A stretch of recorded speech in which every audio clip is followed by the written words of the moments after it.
Hi students, அனைவருக்கும் வணக்கம். நான் இந்த தடவை என்ன பார்க்க போகிறோம் அப்படின்னா, இல்லை 12th standard biology first midterm exam original question paper தான் பார்க்க போகிறோம். ஸோ அதுக்கு முன்னாடி இவங்க இன்னும் நம்ம சேனலை சப்ஸ்கிரைப் பண்ணாமல் சப்ஸ்கிரைப் பண்ணுறேங்க. கூடவே லைக் பண்ணிவிட்டு கண்டினியூ பண்ணுங்கள். ஆல்ரெடி நம்ம முக்கியமான கொஸ்டின் சாப்டர் வைஸ் அப்ரூவ் பண்ணியிருக்கோம். ப்ளஸ் ஒரு சில மிட்டமுக்கான கொஸ்டின் பேப்பர் எல்லாமே அப்ரூவ் பண்ணியிருக்கோம். அந்த வீடியோஸ் எல்லாமே ப்ளேலிஸ்ட்டில் இருக்குது. முக்கியமான கொஸ்டின் வேணுன்னா 12th biology, botany and zoology important question இருக்கும். அதில் செக் பண்ணி பாருங்கள். அதில் இருக்கக்கூடிய கொஸ்டின்ஸ் எல்லாமே பார்த்தீங்கன்னா நீங்கள் இது ஃபுல் மார்க்ஸ் எடுப்பீங்க. எக்ஸாம் பார்த்தீங்கன்னா இந்த மிலிட்டோஃபில்லி, பாத்தனோகார்பி, ஜெனட்டிக்ஸ் இது எல்லாமே நம்ம சொன்ன கொஸ்டின் தான்.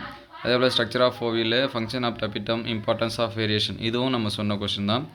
ஏன்னா கேரட் ஃபீச்சர்ஸ் ஆஃப் எண்டமோஃபிலஸ்ஃபில் வரும், டிஸ்கிரைப் டாமினன்ட் எஃபிட்டாஸ் சரிங்களா. இதுவும் நம்ம சொன்ன கொஸ்டின் தான் சரிங்களா. அதில் மினிமம் கொஸ்டினாக தான் நம்ம கொடுத்துருக்கோம். அதாவது 5 மார்க்ஸ்னால் ஒரு 2, 2 மார்க் 3 மார்க்னா 5 இப்படி தான் கொடுத்துருக்கோம் சரிங்களா. ஒரு 12-13 கொஸ்டின்ஸ் ஒரு லெசனுக்கு படித்தாலே உங்களுக்கு போதுமானதாக இருக்கும்.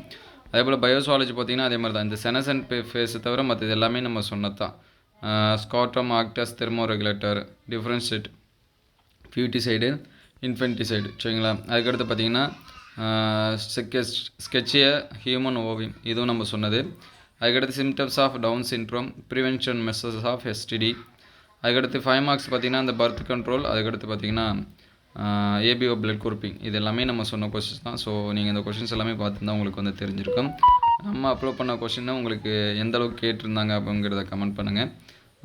எந்த அளவுக்கு ஹெல்ப்ஃபுல்லாக இருந்துச்சு அப்படிங்கிறதையும் கமெண்ட் பண்ணுங்கள். தேங்க்யூ ஃபார் வாட்சிங்.